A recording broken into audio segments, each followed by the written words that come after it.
जय श्री राम। श्री रामचरितमानस अर्थात तुलसी रामायण पढ़ने अथवा सुनने से तीनों प्रकार के दोष, दुर्हक और दरिद्रता सहज ही नष्ट हो जाते हैं और प्रभु श्री राम जी के चरित्र कहने, सुनने और पढ़ने से भी सभी पाप नष्ट हो जाते हैं और तीनों लोकों में आनंद प्राप्त होता है। इस प्रस्तुति से हम रामचरितमानस आरंभ करने जा रहे हैं, जिससे हम सभी साधकों के हृदय में प्रभु श्री रामचंद्र जी के चरणों में भक्ति और प्रेम बढ़ता रहे और श्री रामचरितमानस जी की कल्याणकारक कथा से सभी साधकों का कल्याण हो सके। श्री रामचरितमानस अर्थात श्री रामायण जी की रचना स्वयं शिव जी ने की है। श्री महादेव जी ने इसे रचकर अपने मन में रखा था और सुअवसर पाकर मां पार्वती जी से कहा। इसी से शिवजी ने इसे अपने मन में देखकर इसका सुंदर रामचरितमानस नाम रखा। तुलसीदास जी ने उसी सुख देने वाली सुंदर और पवित्र राम कथा को लिखा। इस पवित्र रामचरितमानस में 7 कांड है, जिसमें आपको श्री रामचंद्र जी की संपूर्ण भक्ति का ज्ञान अवश्य मिलेगा। जो भी व्यक्ति श्री रामचंद्र जी को अपने हृदय में बसाकर इसे सुनेगा अथवा पढ़ेगा, उसकी सभी दुख कष्ट काल श्री हनुमान जी दूर करें। इसी कामना के साथ आइए शुरू करते हैं पहला कांड। पहला बालकांड प्रस्तुत किया गया है, जिसमें प्रभु के अवतार लेने से श्री सीताराम जी के विवाह से लेकर के बाल लीलाओं का वर्णन किया गया है। प्रभु श्री राम जी हम सभी का कल्याण करे, इसी कामना के साथ आइए शुरू करते हैं पवित्र राम कथा। जय श्री राम। रामचरितमानस प्रथम सोपान। बालकांड। अक्षरों, अर्थ समूहों, रसों, छंदों और मंगलों को करने वाली सरस्वती जी और गणेश जी को मैं वंदना करता हूँ। श्रद्धा और विश्वास के स्वरूप श्री पार्वती जी और श्री शंकर जी की मैं वंदना करता हूँ, जिनके बिना सिद्धजन अपने अंतःकरण में स्थित ईश्वर को नहीं देख सकते। ज्ञानमय नित्य शंकर रूपी गुरु की मैं वंदना करता हूँ, जिनके आश्रित होने से ही टेढ़ा चंद्रमा भी सर्वत्र वंदित होता है। श्री सीताराम जी के गुण समूह रूपी पवित्र वन में विहार करने वाले विशुद्ध विज्ञान संपन्न कवीश्वर श्री वाल्मीकि जी और कपीश्वर श्री हनुमान जी की मैं वंदना करता हूँ। उत्पत्ति, स्थिति, पालन और संहार करने वाली, क्लेशों की हरने वाली तथा संपूर्ण कल्याणों को करने वाली श्री रामचंद्र जी की प्रियतमा श्री सीता जी को मैं नमस्कार करता हूँ, जिनकी माया के वशीभूत संपूर्ण विश्व, ब्रह्मादि देवता और असुर हैं, जिनकी सत्ता से रस्सी में सर्प के भ्रम की भांति यह सारा दृश्य जगत सत्य ही प्रतीत होता है और जिनके केवल चरण ही भवसागर से तरने की इच्छा वालों के लिए एकमात्र नौका हैं। उन समस्त कारणों से पर, सब कारणों के कारण और सबसे श्रेष्ठ राम कहाने वाले भगवान हरि की मैं वंदना करता हूँ। अनेक पुराण, वेद और तंत्र शास्त्र से सम्मत तथा जो रामायण में वर्णित है और कुछ अन्यत्र से भी उपलब्ध श्री रघुनाथ जी की कथा को तुलसीदास अपने अंतःकरण के सुख के लिए अत्यंत मनोहर भाषा रचना में विस्तृत करता है, जिन्हें स्मरण करने से सब कार्य सिद्ध होते हैं। जो गणों के स्वामी और सुंदर हाथी के मुख वाले हैं, वे ही बुद्धि के राशि और शुभ गुणों धाम श्री गणेश जी मुझ पर कृपा करें। जिनकी कृपा से गूंगा बहुत सुंदर बोलने वाला हो जाता है और लंगड़ा लूला दुर्गम पहाड़ पर चढ़ जाता है, वे कलयुग के सब पापों को जला डालने वाले दयालु भगवान मुझ पर द्रवित हों, दया करें।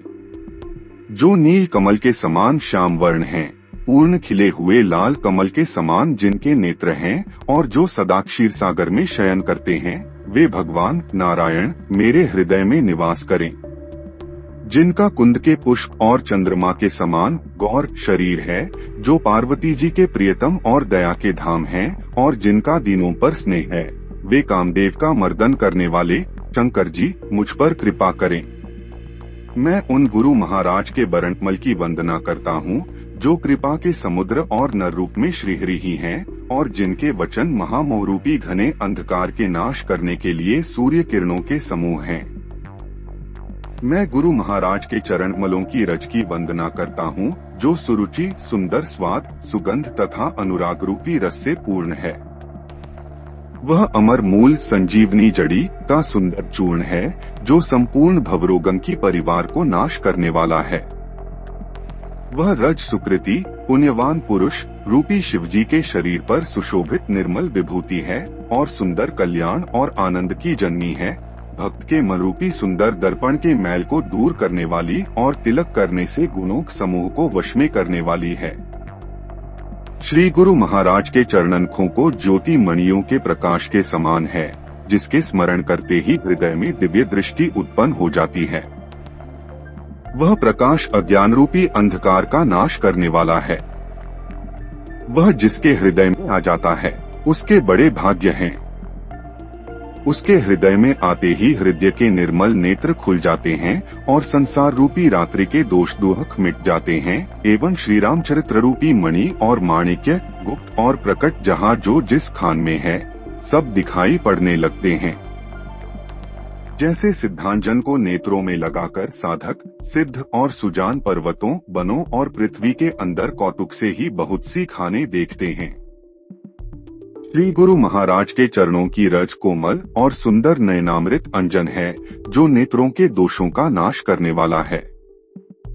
उस अंजन से विवेक रूपी नेत्रों की निर्मल करके मैं संसार रूपी बंधन से छुड़ाने वाले श्री रामचरित्र का वर्णन करता हूँ। पहले पृथ्वी के देवता ब्राह्मणों के चरणों की वंदना करता हूँ जो अज्ञान से उत्पन्न सब संदेहों को हरने वाले हैं। फिर सब गुणों की खान संत समाज को प्रेम सहित सुंदर वाणी से प्रणाम करता हूँ। संतों का चरित्र कपास के बरित्र जीवन के समान शुभ है, जिसका फल नीरस विशद और गुणमय होता है। कपास की डोरी नीरस होती है, संत चरित्र में भी विषयासक्ति नहीं है, इससे वह भी नीरस है। कपास उज्ज्वल होता है, संत का हृदय भी अज्ञान और पापरूपी अंधकार से रहित होता है, इसलिए वह विशद है और कपास में गुण तंतु होते हैं। इसी प्रकार संत का चरित्र भी सद्गुणों का भंडार होता है, इसलिए वह गुणमय है। जैसे कपास का धागा सुई के किए हुए छेद को अपना तन देकर ढक देता है, अथवा कपास जैसे लोड़े जाने करते जाने और चुने जाने का कष्ट सहकर भी वस्त्र के रूप में परिणत होकर दूसरों के गोपनीय स्थानों को ढकता है, उसी प्रकार संत स्वयं दुख सहकर दूसरों के छिद्रों दोषों को ढकता है, जिसके कारण उसने जगत में वंदनीय यश प्राप्त किया है। संति का समाज आनंद और कल्याणमय है, जो जगत में चलता फिरता तीर्थराज प्रयाग है। जहाँ उस संत स्मान रूपी प्रयागराज में राम भक्ति रूपी गंगा जी की धारा है और ब्रह्म विचार का प्रचार सरस्वती जी हैं। विधि और निषेध, यह करी और यह न करो रूपी कर्मों की कथा कलियुग के पापों को हरने वाली सूर्यतनया यमुना जी हैं और भगवान विष्णु और शंकर जी को कथाएं त्रिवेणी रूप से सुशोभित हैं, जो सुनते ही सब आनंद और कल्याणों की देने वाली हैं। उस संत समाज रूपी प्रयाग में अपने धर्म में जो अटल विश्वास है वह अक्षयवट है और शुभ कर्म ही उस तीर्थराज का समाज परिकर है।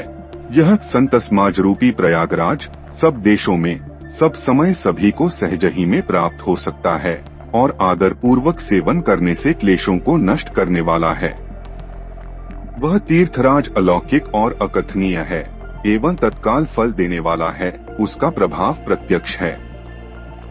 जो मनुष्य इस संत समाज रूपी तीर्थराज का प्रभाव प्रसन्न मन से सुनते और समझते हैं और फिर अत्यंत प्रेम पूर्वक इसमें गोते लगाते हैं, वे इस शरीर के रहते ही धर्म अर्थ काम मोक्ष चारों फल पा जाते हैं। इस तीर्थराज में स्नान का फल तत्काल ऐसा देखने में आता है कि कौए कोयल बन जाते हैं और बगुले हंस। यह सुनकर कोई आश्चर्य न करे, क्योंकि सत्संग की महिमा छिपी नहीं है। वाल्मीकि जी, नारद जी और अगस्त्य जी ने अपने अपने मुखों से अपनी होनी जीवन का वृत्तांत कही है। जल में रहने वाले, जमीन पर चलने वाले और आकाश में विचरने वाले नाना प्रकार के जड़ चेतन जितने जीव इस जगत में हैं, उनमें से जिसने जिस समय जहाँ कहीं भी जिस किसी यज्ञ से बुद्धि कीर्ति सद्गति विभूति ऐश्वर्य और भलाई पाई है, सो सब सत्संग का ही प्रभाव समझना चाहिए। वेदों में और लोक में इनकी प्राप्ति का दूसरा कोई उपाय नहीं है। सत्संग के बिना विवेक नहीं होता और श्री राम जी की कृपा के बिना वह सत्संग सहज में मिलता नहीं। सत्संगति आनंद और कल्याण की जड़ है। सत्संग की सिद्धि प्राप्ति ही फल है और सब साधन तो फूल हैं। दुष्ट भी सत्संगति पाकर सुधर जाते हैं। जैसे पारस के स्पर्श से लोहा सुहावना हो जाता है, सुंदर सोना बन जाता है। किंतु दैवयोग से यदि कभी सज्जन कुसंगति में पड़ जाते हैं तो वे वहाँ भी सापको मणि के समान अपने गुणों का ही अनुसरण करते हैं, अर्थात जिस प्रकार सांप का संसर्ग पाकर भी मणि उसके विष को ग्रहण नहीं करती तथा अपने सहज गुण प्रकाश को नहीं छोड़ती, उसी प्रकार साधु पुरुष दुष्टों के संग में रहकर भी दूसरों को प्रकाश ही देते हैं। दुष्टों का उन पर कोई प्रभाव नहीं पड़ता। ब्रह्मा, विष्णु, शिव, कवि और पंडितों की वाणी भी संत महिमा का वर्णन करने में सकुचाती है। वह मुझसे किस प्रकार नहीं कही जाती, जैसे साग तरकारी बेचने वाले से मणियन की गुण समूह नहीं कहे जा सकते। मैं संतों को प्रणाम करता हूँ जिनके चित्त में समता है, जिनका न कोई मित्र है और न शत्रु। जैसे अंजलि में रखे हुए सुंदर फूल, जिस हाथ ने फूलों को तोड़ा और जिसने उनको रखा, उन दोनों ही हाथों को समान रूप से सुगंधित करते हैं, वैसे ही संत शत्रु और मित्र दोनों का ही समान रूप से कल्याण करते हैं। संत सरल हृदय और जगत के हितकारी होते हैं। उनके ऐसे स्वभाव और स्नेह को जानकर मैं विनय करता हूँ, मेरी इस बालविन्य को सुनकर कृपा करके श्री राम जी के चरणों में मुझे प्रीति दें। अब मैं सच्चे भाव से दुष्टों को प्रणाम करता हूँ, जो बिना ही प्रयोजन अपना हित करने वाले के भी प्रतिकूल आचरण करते हैं। दूसरों के हित की हानि ही जिनकी दृष्टि में लाभ है, जिनको दूसरों के उजड़ने में हर्ष और बसने में विषाद होता है। जो हरि और हर के यशरूपी पूर्णिमा के चंद्रमा के लिए राहु के समान हैं, अर्थात जहाँ कहीं भगवान विष्णु या शंकर के यश का वर्णन होता है, उसी में वे बाधा देते हैं और दूसरों की बुराई करने में सहस्रबाहु के समान वीर हैं। जो दूसरों के दोषों को हजार आँखों से देखते हैं और दूसरों के हितरूपी पी के लिए जिनका मन मक्खी के समान है, अर्थात जिस प्रकार मक्खी घी में गिरकर उसे खराब कर देती है और स्वयं भी मर जाती है, उसी प्रकार दुष्ट लोग दूसरों के बने बनाए काम को अपनी हानि करके भी बिगाड़ देते हैं। जो तेज दूसरों को जलाने वाले ताप में अग्नि और क्रोध में यमराज के समान है, पाप और अवगुण रूपी धन में कुबेर के समान धनी हैं, जिनकी बढ़ती सभी के हित का नाश करने के लिए कैतु उच्छल तारे के समान है और जिनके कुंभकर्ण की तरह सोते रहने में ही भलाई है। जैसे ओले खेती का नाश करके आप भी गल जाते हैं, वैसे ही वे दूसरों का काम बिगाड़ने के लिए अपना शरीर तक छोड़ देते हैं। मैं दुष्टों को हजार मुख वाले शेष जी के समान समझकर प्रणाम करता हूँ, जो पराये दोषों का हजार मुखों से बड़े रोष के साथ वर्णन करते हैं। पुनः उनको राजा पृथु, जिन्होंने भगवान का यश सुनने के लिए 10,000 कान मांगे थे, के समान जानकर प्रणाम करता हूँ, जो 10,000 कानों से दूसरों के पापों को सुनते हैं। फिर इंद्र के समान मानकर उनकी विनय करता हूँ, जिनको सुरा, मदिरा, नीकी और हितकारी मालूम देती है। इंद्र के लिए भी सुरानिक अर्थात देवताओं की सेना हितकारी है। जिनको कठोर वचन रूपी वज्र सदा प्यारा लगता है और जो हजार आँखों से दूसरों के दोषों को देखते हैं। दुष्टों की यह रीति है कि वे उदासीन, शत्रु अथवा मित्र किसी का भी हित सुनकर जलते हैं। यह जानकर दोनों हाथ जोड़कर यह जन प्रेम पूर्वक उनसे विनय करता है। मैंने अपनी ओर से विनती की है, परंतु वे अपनी ओर से कभी नहीं चुकेंगे। कौओं को बड़े प्रेम से पालिए, परंतु वे क्या कभी मांस के त्यागी हो सकते हैं। अब मैं संत और असंत दोनों के चरणों की वंदना करता हूँ। दोनों हो दुख देने वाले हैं, परंतु उनमें कुछ अंतर कहा गया है। वह अंतर यह है कि एक संत तो बिछुड़ते समय प्राण हर लेते हैं और दूसरे असंत मिलते हैं तब दारुण दुख देते हैं। अर्थात संतों का बिछुड़ना मरने के समान दुखदायी होता है और असंतों का मिलना। दोनों संत और असंत जगत में एक साथ पैदा होते हैं, पर एक साथ पैदा होने वाले कमल और जौक की तरह उनके गुण अलग अलग होते हैं। कमल दर्शन और स्पर्श से सुख देता है, किंतु जौक शरीर का स्पर्श पाते ही रक्त चूसने लगती है। साधु अमृत के समान मृत्यु रूपी संसार से उबारने वाला और असाधु मदिरा के समान मोह प्रमाद और जड़ता उत्पन्न करने वाला है। दोनों को उत्पन्न करने वाला जगद्रूपी अगाध समुद्र एक ही है। शास्त्रों में समुद्र मंथन से ही अमृत और मदिरा दोनों की उत्पत्ति बताई गई है। भले और बुरे अपनी अपनी करनी के अनुसार सुंदर यश और अपयश की संपत्ति पाते हैं। अमृत चंद्रमा, गंगाजी और साधु एवं विष अग्नि कलयुग के पापों की नदी अर्थात कर्मनाशा और हिंसा करने वाला व्याध, इनके गुण सब कोई जानते हैं, किंतु जिसे जो भाता है उसे वही अच्छा लगता है। भला भलाई ही ग्रहण करता है और नीच नीचता को ही ग्रहण किए रहता है। अमूत की सराहना अमर करने में होती है और विष की मारने में। दुष्टों के पापों और अवगुणों की और साधुओं के गुणों की कथाएं दोनों ही अपार और अथाह समुद्र हैं। इसी से कुछ गुण और दोषों का वर्णन किया गया है, क्योंकि बिना पहचाने उनका ग्रहण या त्याग नहीं हो सकता। भले बुरे सभी ब्रह्मा के पैदा किए हुए हैं, पर गुण और दोषों को विचार कर वेदों ने उनको अलग अलग कर दिया है। वेद, इतिहास और पुराण कहते हैं कि ब्रह्मा की यह सृष्टि गुणों से सनी हुई है। दुख सुख पाप पुण्य, दिन रात, साधु असाधु, सुजाति कुजाति, दानव देवता, ऊंच नीच, अमृत विष, सुजीवन सुंदर जीवन, मृत्यु माया ब्रह्मा, जीवेश्वर, संपत्ति दरिद्रता, रंक राजा, काशीमगध, गंगा कर्मनाशा, मारवाड़ मालवा, ब्राह्मण कसाई, स्वर्ग नरक, अनुराग वैराग्य, ये सभी पदार्थ ब्रह्मा की सृष्टि में हैं। वेद शास्त्रों ने उनके गुणदोषों का विभाग कर दिया है। विधाता ने इस जड़ चेतन विश्व को गुणदोष में रखा है, किंतु संतरूपी हंस दोषरूपी जल को छोड़कर गुणरूपी दूध को ही ग्रहण करते हैं। विधाता जब इस प्रकार का हंस का सा विवेक देते हैं, तब दोषों को छोड़कर मन गुणों में अनुरक्त होता है। काल स्वभाव और कर्म की प्रबलता से भले लोग साधु भी माया के वश में होकर कभी कभी भलाई से चूक जाते हैं। भगवान के भक्त जैसे उस चूक को सुधार लेते हैं और दुख दोषों को मिटाकर निर्मल यश देते हैं, वैसे ही दुष्ट भी कभी कभी उत्तम संग पाकर भलाई करते हैं, परंतु उनका कभी भंग न होने वाला मलिन स्वभाव नहीं मिटता। जी वेशधारी ठग हैं, उन्हें भी अच्छा साधु का सा वेश बनाए देखकर वेश के प्रताप से जगत पूजता है, परंतु एक न एक दिन वे चौड़े आ ही जाते हैं। अंत तक उनका कपट नहीं निभता, जैसे कालनेमी, रावण और राहु का हाल हुआ। बुरा वैध बना लेने पर भी साधु का सम्मान ही होता है, जैसे जगत में जाम्बवान और हनुमान जी का हुआ।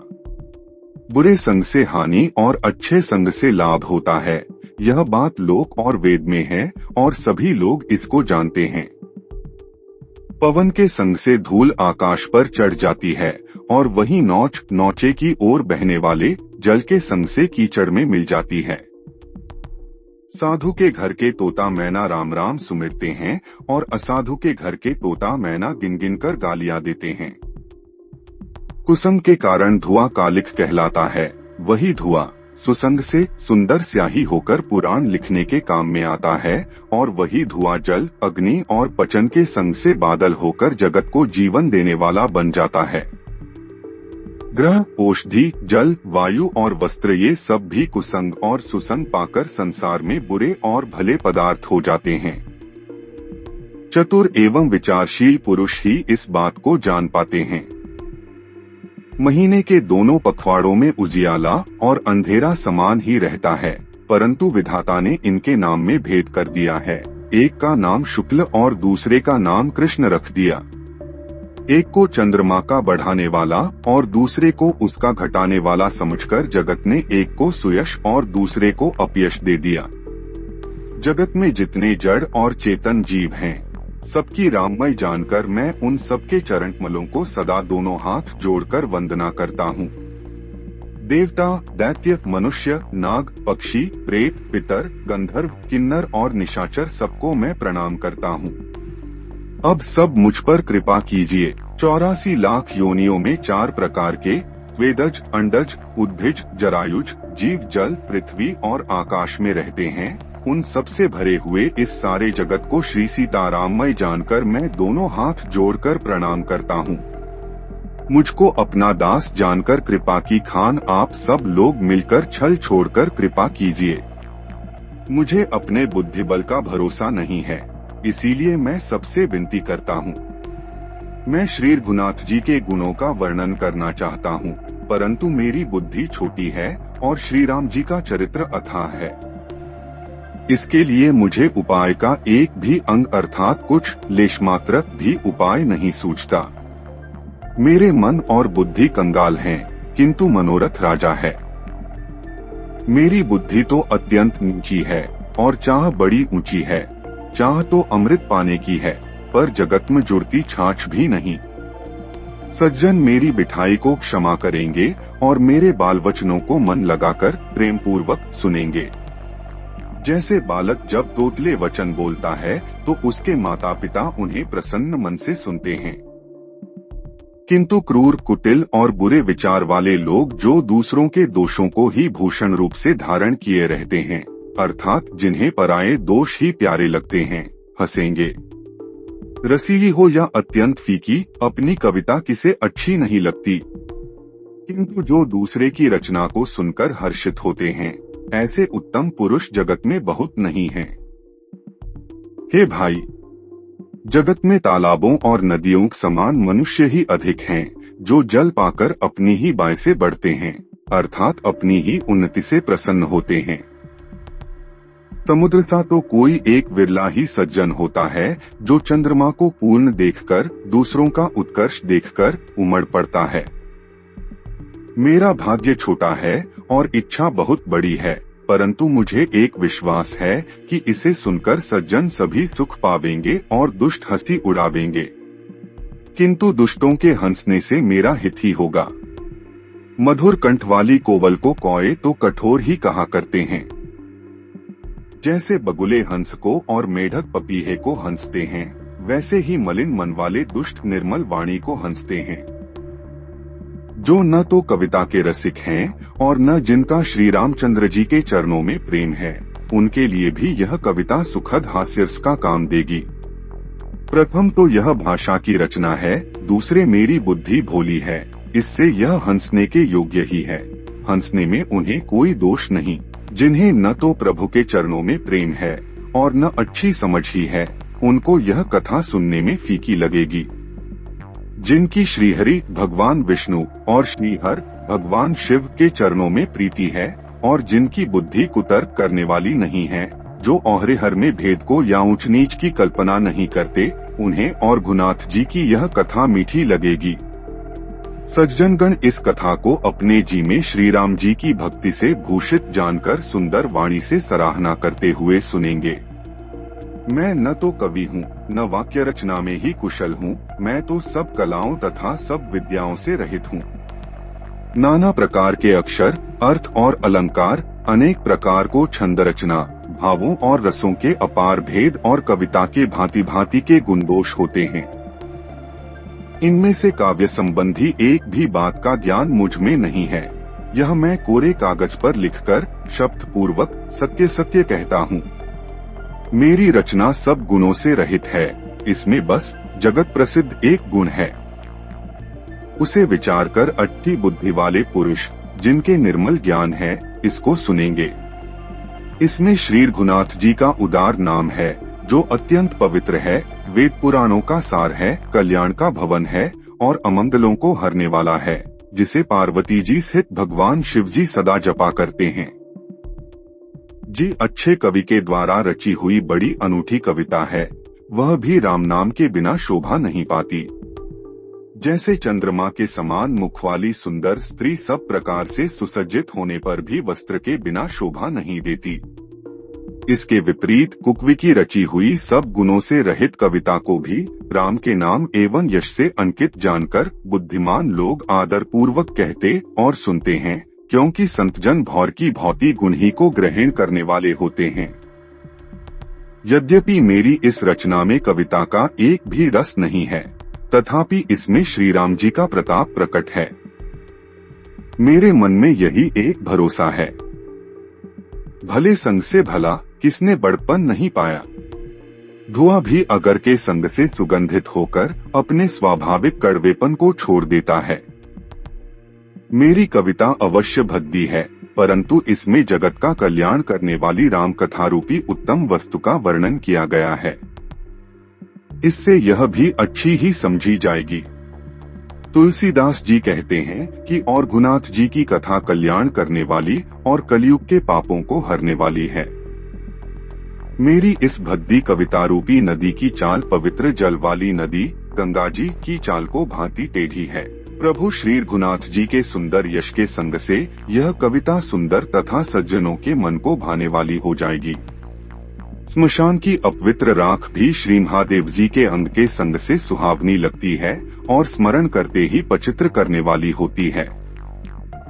श्री राम जी के यश के संग से मेरी कविता सभी को अत्यंत प्रिय लगेगी, जैसे मलय पर्वत के संग से काष्ठ मात्र चंदन बनकर वंदनीय हो जाता है, फिर क्या कोई काठ की तुच्छता का विचार करता है। श्यामा गौ काली होने पर भी उसका दूध उज्जवल और बहुत गुणकारी होता है, यही समझकर सब लोग उसे पीते हैं। इसी तरह गंवारू भाषा में होने पर भी श्री सीताराम जी के यश को बुद्धिमान लोग बड़े चाव से गाते और सुनते हैं। मणि माणिक और मीति को जैसी सुंदर छवि है, वह सांप पर्वत और हाथी के मस्तक पर वैसी शोभा नहीं पाती। राजा के मुकुट और नवयुवती स्त्री के शरीर को पाकर ही ये सब अधिक शोभा को प्राप्त होते हैं। इसी तरह बुद्धिमान लोग कहते हैं कि सुकवि की कविता भी उत्पन्न और कहीं होती है और शोभा अन्यत्र कहीं पाती है, अर्थात कवि की वाणी से उत्पन्न हुई कविता वहाँ शोभा पाती है जहाँ उसका विचार प्रचार तथा उसमें कथित आदर्श का ग्रहण और अनुसरण होता है। कवि के स्मरण करते ही उसकी भक्ति के कारण सरस्वती जी ब्रह्मलोक को छोड़कर दौड़ी आती हैं। सरस्वती जी की दौड़ी आने की वह थकावट रामचरित रूपी सरोवर में उन्हें नहलाए बिना दूसरे करोड़ों उपायों से भी दूर नहीं होती। कवि और पंडित अपने हृदय में ऐसा विचार कर कलयुग के पापों को हरने वाले श्रीहरि के यश का ही गान करते हैं। संसारी मनुष्यों का गुणगान करने से सरस्वती जी सिर धुनकर पछताने लगती हैं कि मैं क्यों इसके बुलाने पर आई। बुद्धिमान लोग हृदय को समुद्र, बुद्धि को सीप और सरस्वती को स्वाति नक्षत्र के समान कहते हैं। इसमें यदि श्रेष्ठ विचार रूपी जल बरसता है तो मुक्तामनी के समान सुंदर कविता होती है। उन कविता रूपी मुक्तामनियों को युक्ति से बेधकर फिर रामचरित्र रूपी सुंदर तागे में पिरोकर सज्जन लोग अपने निर्मल हृदय में धारण करते हैं, जिससे अत्यंत अनुराग रूपी शोभा होती है। वे आत्यंतिक प्रेम को प्रास होते हैं। जो कराल कलियुग में जन्मे हैं, जिनकी करनी कौए के समान है और वेश हंस का सा है, जो वेद मार्ग को छोड़कर कुमार्ग पर चलते हैं, जो कपट की मूर्ति और कलियुग के पापों के भौड़े हैं, जी श्री राम जी के भक्त कहलाकर लोगों को ठगते हैं, जो धन लोभ क्रोध और काम के गुलाम हैं और जो धींगा धूंगी करने वाले धर्मध्वजी धर्म की झूठी ध्वजा फहराने वाले दंभी और कपट के धंधों का बोझ ढोने वाले हैं। संसार के ऐसे लोगों में सबसे पहले मेरी गिनती है। यदि मैं अपने सब अवगुणों को कहने लगूं तो कथा बहुत बढ़ जाएगी और मैं पार नहीं पाऊंगा। इससे मैंने बहुत कम अवगुणों का वर्णन किया है। बुद्धिमान लोग थोड़े ही में समझ लेंगे। मेरी अनेकों प्रकार की विनती को समझकर कोई भी इस कथा को सुनकर दोष नहीं देगा। इतने पर भी जो शंका करेंगे वे तो मुझसे भी अधिक मूर्ख और बुद्धि के कंगाल है। मैं न तो कवि हूँ न चतुर कहलाता हूँ, अपनी बुद्धि के अनुसार श्री राम जी के गुण गाता हूँ। कहाँ तो श्री रघुनाथ जी के अपार चरित्र, कहाँ संसार में आसक्त मेरी बुद्धि। जिस हवा से सुमेरु जैसे पहाड़ उड़ जाते हैं, कहिए तो उसके सामने रुई किस गिनती में है। श्री राम जी की असीम प्रभुता को समझकर कथा रचने में मेरा मन बहुत हिचकता है। सरस्वती जी, शेष जी, शिव जी, ब्रह्मा जी, शास्त्र, वेद और पुराण ये सब नेति नेति कहकर पार नहीं पाकर ऐसा नहीं कहते हुए सदा जिनका गुणगान किया करते हैं। यद्यपि प्रभु श्री रामचंद्र जी की प्रभुता को सब ऐसी अकथनीय ही जानते हैं, तथापि कहे बिना कोई नहीं रहा। इसमें वेद ने ऐसा कारण बताया है कि भजन का प्रभाव बहुत तरह से कहा गया है। अर्थात भगवान की महिमा का पूरा वर्णन तो कोई कर नहीं सकता, परंतु जिससे जितना बन पड़े उतना भगवान का गुणगान करना चाहिए, क्योंकि भगवान के गुणगान रूपी भजन का प्रभाव बहुत ही अनोखा है। उसका नाना प्रकार से शास्त्रों में वर्णन है। थोड़ा सा भी भगवान का भजन मनुष्य को सहज ही भवसागर से तार देता है।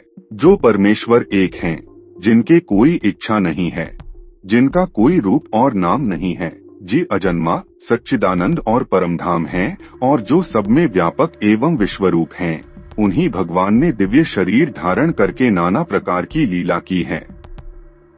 वह लीला केवल भक्तों के हित के लिए ही है, क्योंकि भगवान परम कृपालु हैं और शरणागत के बड़े प्रेमी हैं, जिनकी भक्तों पर बड़ी ममता और कृपा है, जिन्होंने एक बार जिस पर कृपा कर दी उस पर फिर कभी क्रोध नहीं किया।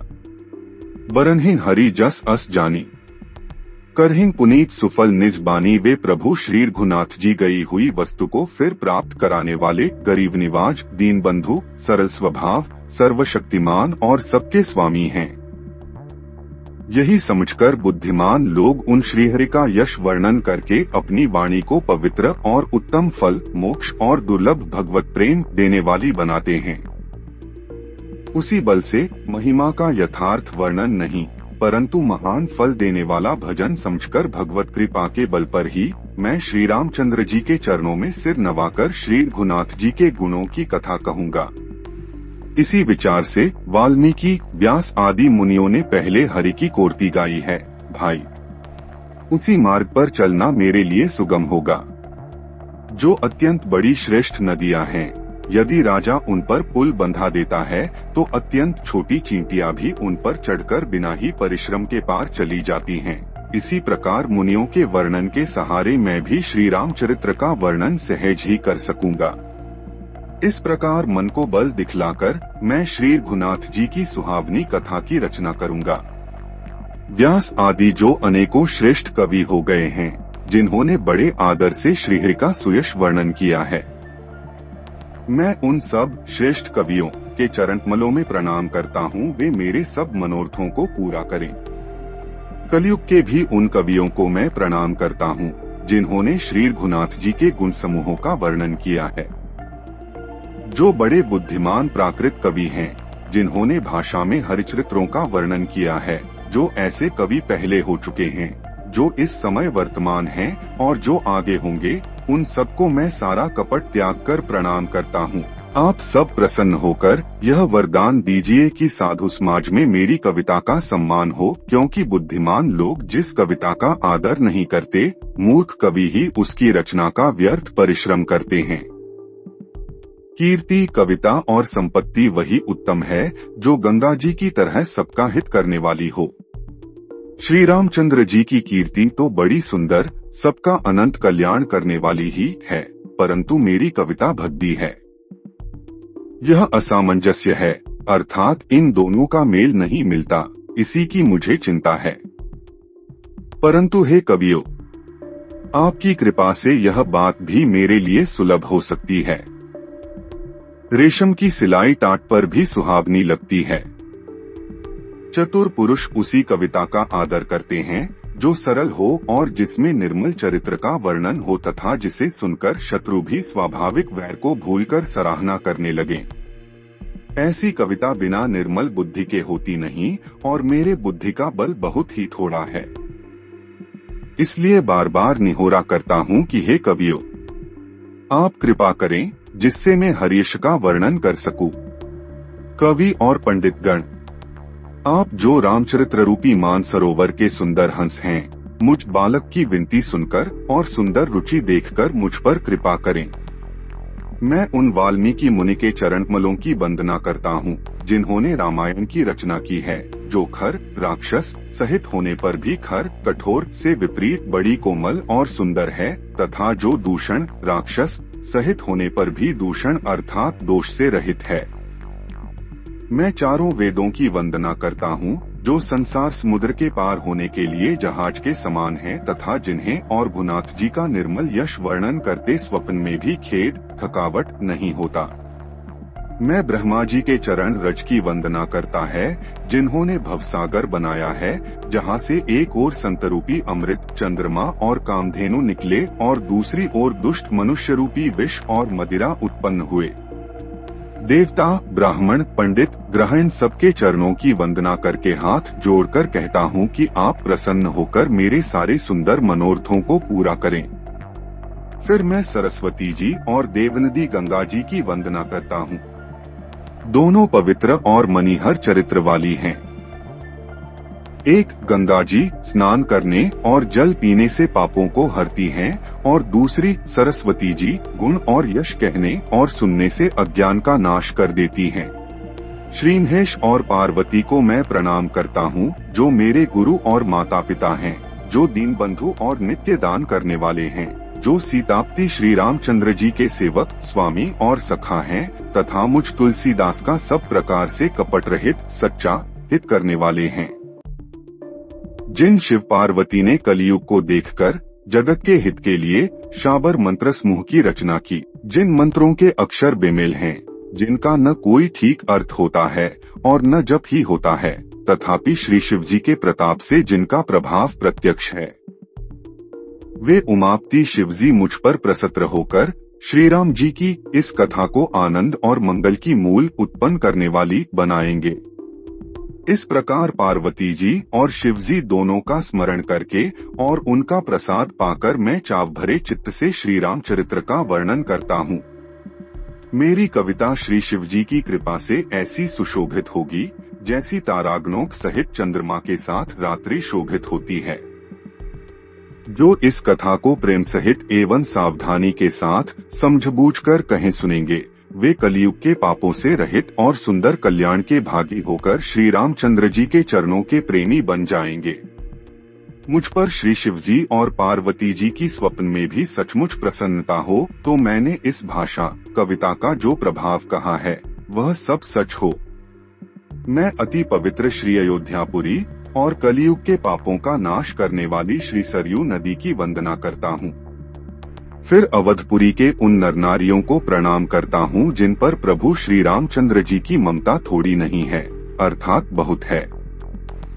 उन्होंने अपनी पुरी में रहने वाले सीता जी की निंदा करने वाले धोबी और उसके समर्थक पुरंग नारियों के पाप समूह को नाश कर उनको शीकरहित बनाकर अपने लोक धाम में बसा दिया। मैं कौशल्यारूपी पूर्व दिशा की वंदना करता हूँ, जिसको कीर्ति समस्त संसार में फैल रही है। जहाँ कौशल्यारूपी पूर्व दिशा से विश्व को सुख देने वाले और दुष्टरूपी कमलों के लिए पाले के समान श्री रामचंद्र जी रूपी सुंदर चंद्रमा प्रकट हुए। सब रानियों सहित राजा दशरथ जी को पुण्य और सुंदर कल्याण की मूर्ति मानकर मैं मन वचन और कर्म से प्रणाम करता हूँ। अपने पुत्र का सेवक जानकर वे मुझ पर कृपा करें, जिनको रचकर ब्रह्मा जी ने भी बड़ाई पाई तथा जो श्री राम जी के माता और पिता होने के कारण महिमा की सीमा है।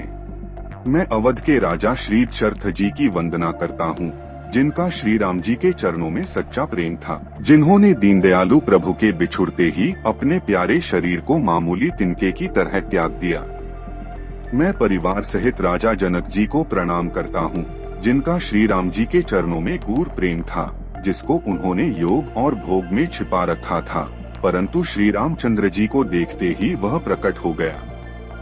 भाइयों में सबसे पहले मैं श्री भरत जी के चरणों को प्रणाम करता हूँ, जिनका नियम और व्रत वर्णन नहीं किया जा सकता तथा जिनका मन श्री राम जी के चरण कमलों में भौर की तरह लुभाया हुआ है, कभी उनका पास नहीं छोड़ता।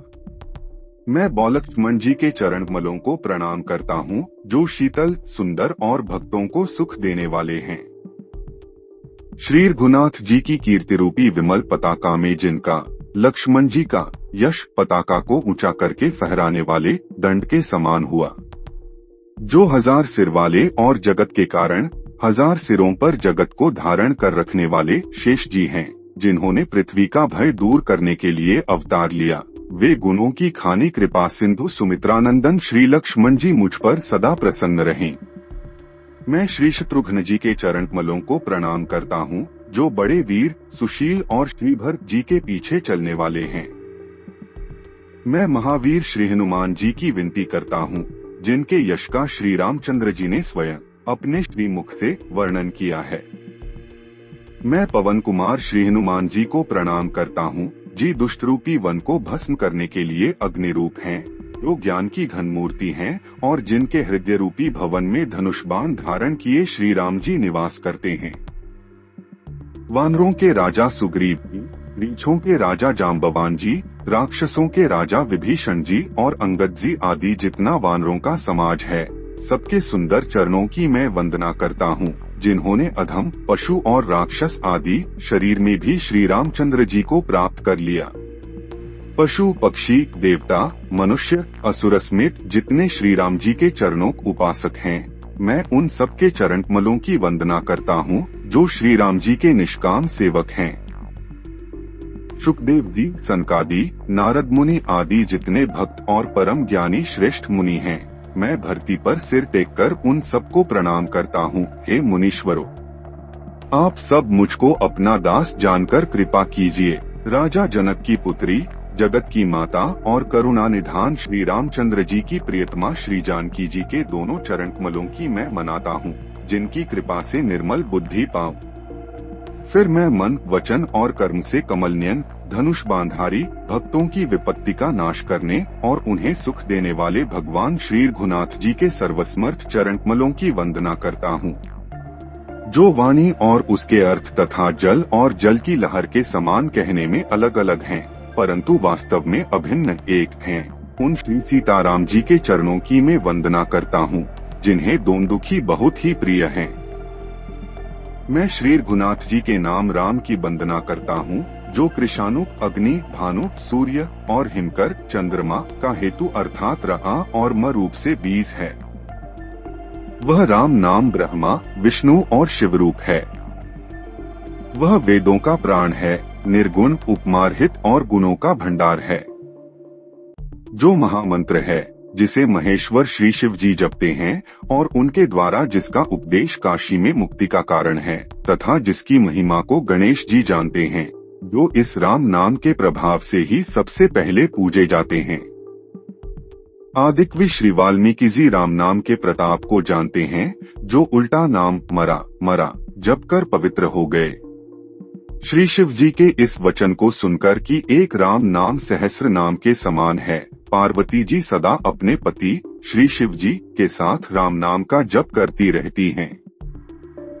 नाम के प्रति पार्वती जी के हृदय की ऐसी प्रीति देखकर श्री शिव जी हर्षित हो गए और उन्होंने स्त्रियों में भूषण रूप, पतिव्रताओं में शिरोमणि पार्वती जी को अपना भूषण बना लिया, अर्थात उन्हें अपने अंग में धारण करके अर्धांगिनी बना लिया। नाम के प्रभाव को श्री शिव जी भली भांति जानते हैं, जिस प्रभाव के कारण कालकूट जहर ने उनको अमृत का फल दिया। राम नाम बर बरन जुग सावन भादव मास। श्री रघुनाथ जी की भक्ति वर्षा ऋतु है। तुलसीदास जी कहते हैं कि उत्तम सेवकगण धान हैं और राम नाम के 2 सुंदर अक्षर सावन भादों के महीने हैं। दोनों अक्षर मधुर और मनोहर हैं, जो वर्णमाला रूपी शरीर के नेत्र हैं, भक्तों के जीवन है तथा स्मरण करने में सबके लिए सुलभ और सुख देने वाले हैं, और जो इस लोक में लाभ और परलोक में निर्वाह करते हैं, अर्थात भगवान के दिव्य धाम में दिव्य देह से सदा भगवत सेवा में नियुक्त रखते हैं। ये कहने, सुनने और स्मरण करने में बहुत ही अच्छे, सुंदर और मधुर हैं। तुलसीदास को तो श्री राम लक्ष्मण के समान प्यारे हैं। इनका र और म का अलग अलग वर्णन करने में प्रीति बिलगाती है, अर्थात बीज मंत्र की दृष्टि से इनके उच्चारण, अर्थ और फल में भित्रता दीख पड़ती है, परंतु हैं ये जीव और ब्रह्म के समान स्वभाव से ही साथ रहने वाले, सदा एक रूप और एक रस। ये दोनों अक्षर नरनारायण के समान सुंदर भाई हैं। ये जगत का पालन और विशेष रूप से भक्तों को रक्षा करने वाले हैं। ये भक्ति रूपिणी सुंदर स्त्री के कारण की सुंदर आभूषण कर्णफूल हैं और जगत के हित के लिए निर्मल चंद्रमा और सूर्य हैं। ये सुंदर गति मोक्ष रूपी अमृत के स्वाद और तृप्ति के समान हैं। कच्छप और शेष जी के समान पृथ्वी के धारण करने वाले हैं। भक्तों के मनरूपी सुंदर कमल में विहार करने वाले भरी के समान हैं और जीभ रूपी यशोदा जी के लिए श्री कृष्ण और बलराम जी के समान आनंद देने वाले हैं। तुलसीदास जी कहते हैं, श्री रघुनाथ जी के नाम के दोनों अक्षर बड़ी शोभा देते हैं, जिनमें से एक त्रकार छत्र रूप रेफ से और दूसरा मकार मुकुटमणि अनुस्वार रूप से सब अक्षरों के ऊपर हैं। समझने में नाम और नामी दोनों एक से हैं, किंतु दोनों में परस्पर स्वामी और सेवक के समान प्रीति है। अर्थात नाम और नामी में पूर्ण एकता होने पर भी जैसे स्वामी के पीछे सेवक चलता है, उसी प्रकार नाम के पीछे नामी चलते हैं। प्रभु श्री राम जी अपने राम नाम का ही अनुगमन करते हैं, नाम लेते ही वहां आ जाते हैं। नाम और रूप दोनों ईश्वर की उपाधि हैं। ये भगवान के नाम और रूप दोनों अनिर्वचनीय हैं, अनादि हैं और सुंदर शुद्ध भक्तियुक्त बुद्धि से ही इनका दिव्य अविनाशी स्वरूप जानने में आता है। इन नाम और रूप में कौन बड़ा है कौन छोटा, यह कहना तो अपराध है। इनके गुणों का तारतम्य कमी बेशी सुनकर साधु पुरुष स्वयं ही समझ लेंगे। रूप नाम के अधीन देखे जाते हैं, नाम के बिना रूप का ज्ञान नहीं हो सकता। कोई सा विशेष रूप बिना उसका नाम जाने हथेली पर रखा हुआ भी पहचाना नहीं जा सकता, और रूप के बिना देखे भी नाम का स्मरण किया जाए तो विशेष प्रेम के साथ वह रूप हृदय में आ जाता है। नाम और रूप की गति की कहानी विशेषता को कथा अकथनीय है। वह समझने में सुखदायक है, परंतु उसका वर्णन नहीं किया जा सकता। निर्गुण और सगुण के बीच में नाम सुंदर साक्षी है और दोनों का यथार्थ ज्ञान कराने वाला चतुर दुभाषिया है। तुलसीदास जी कहते हैं, यदि तू भीतर और बाहर दोनों ओर उजाला चाहता है तो मुख रूपी द्वार की जीभ रूपी देहली पर राम नाम रूपी मणिदीपक को रख। ब्रह्मा के बनाए हुए इस प्रपंच दृश्य जगत से भली भांति छूटे हुए वैराग्यवान मुक्त योगी पुरुष इस नाम को ही जीभ से जपते हुए तत्व ज्ञान रूपी दिन में जागते हैं और नाम तथा रूप से रहित अनुपम अनिर्वचनीय अनामय ब्रह्म सुख का अनुभव करते हैं। जो परमात्मा के गूढ़ रहस्य को यथार्थ महिमा को जानना चाहते हो, वे जिज्ञासु भी नाम को जीभ से जपकर उसे जान लेते हैं। लौकिक सिद्धि की चाहने वाले अर्थार्थी साधक लौ लगाकर नाम का जप करते हैं और अणिमादि आठों सिद्धियों को पाकर सिद्ध हो जाते हैं।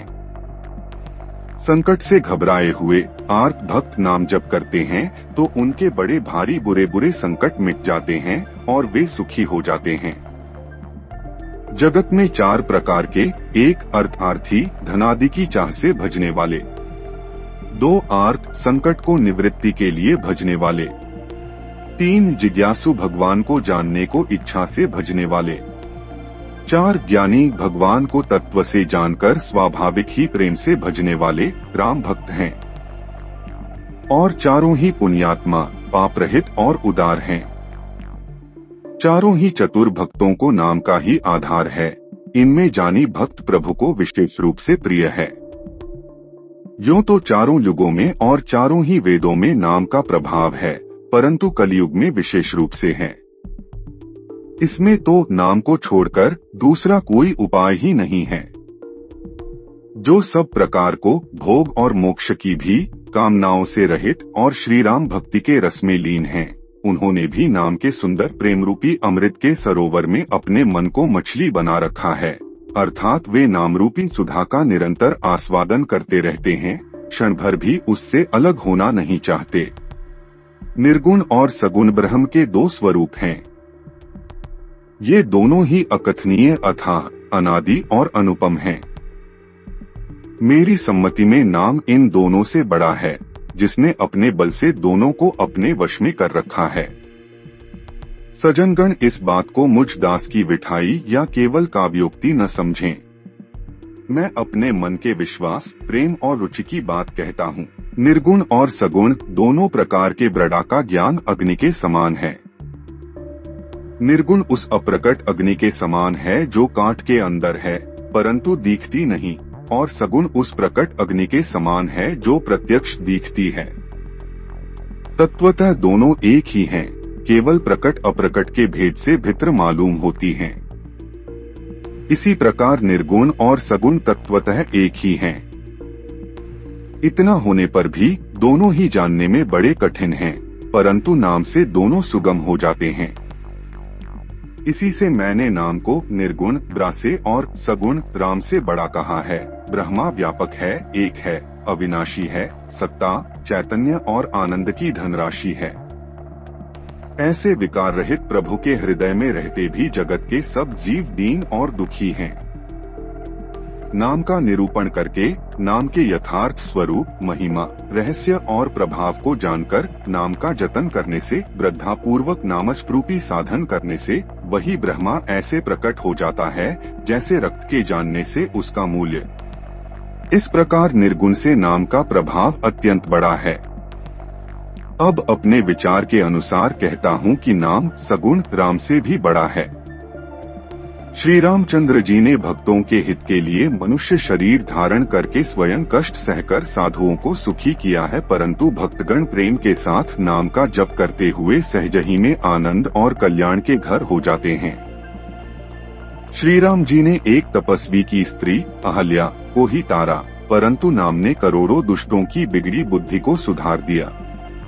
श्री राम जी ने ऋषि विश्वामित्र के हित के लिए एक सुकेतु यक्ष की कन्या ताड़का की सेना और पुत्र सुबाहु सहित समाप्ति की, परंतु नाम अपने भक्तों के दोष, दुख और दुराशाओं का इस तरह नाश कर देता है जैसे सूर्य रात्रि का। श्री राम जी ने तो स्वयं शिव जी के धनुष को तोड़ा, परंतु नाम का प्रताप ही संसार के सब भयों का नाश करने वाला है। प्रभु श्री राम जी ने भयानक दंडक वन को सुहावना बनाया, परंतु नाम ने असंख्य मनुष्यों के मनों को पवित्र कर दिया। श्री रघुनाथ जी ने राक्षसन की समूह को मारा, परंतु नाम तो कलयुग के सारे पापों की जड़ उखाड़ने वाला है। श्री रघुनाथ जी ने तो शबरी, जटायु आदि उत्तम सेवकों को ही मुक्ति दी, परंतु नाम ने अगणित दुष्टों का उद्धार किया। नाम के गुणों की कथा वेदों में प्रसिद्ध है। श्री राम जी ने सुग्रीव और विभीषण दो को ही अपने शरण में रखा, यह सब कोई जानते हैं, परंतु नाम ने अनेक गरीबों पर कृपा की है। नाम का यह सुंदर विरध लोक और वेद में विशेष रूप से प्रकाशित है। श्री राम जी ने तो भालू और बंदरों की सेना बटोरी और समुद्र पर पुल बांधने के लिए घोड़ा परिश्रम नहीं किया, परंतु नाम लेते ही संसार समुद्र सूख जाता है। सज्जनगण, मन में विचार कीजिए कि दोनों में कौन बड़ा है। श्री रामचंद्र जी ने कुटुंब सहित रावण को युद्ध में मारा, तब सौता सहित उन्होंने अपने नगर अयोध्या में प्रवेश किया। राम राजा हुए, अवध उनकी राजधानी हुई, देवता और मुनि सुंदर वाणी से जिनके गुण गाते हैं। परंतु सेवक भक्त प्रेम पूर्वक नाम के स्मरण मात्र से बिना परिश्रम मोह की प्रबल सेना को जीतकर प्रेम में मग्न हुए अपने ही सुख में विचरते हैं। नाम के प्रसाद से उन्हें सपने में भी कोई चिंता नहीं सताती। इस प्रकार नाम निर्गुण ब्रह्मा और सगुण राम दोनों से बड़ा है। यह वरदान देने वालों को भी वर देने वाला है। श्री शिव जी ने अपने हृदय में यह जानकर ही 100 करोड़ रामचरित्र में से इस राम नाम की सार रूप से चुनकर ग्रहण किया है। तो दोस्तों, हमारा श्री रामचरित मानस का मास पारायण पहला विश्राम यहीं पर होता है। जब तक के लिए जय श्री राम। मिलते हैं अगली प्रस्तुति में।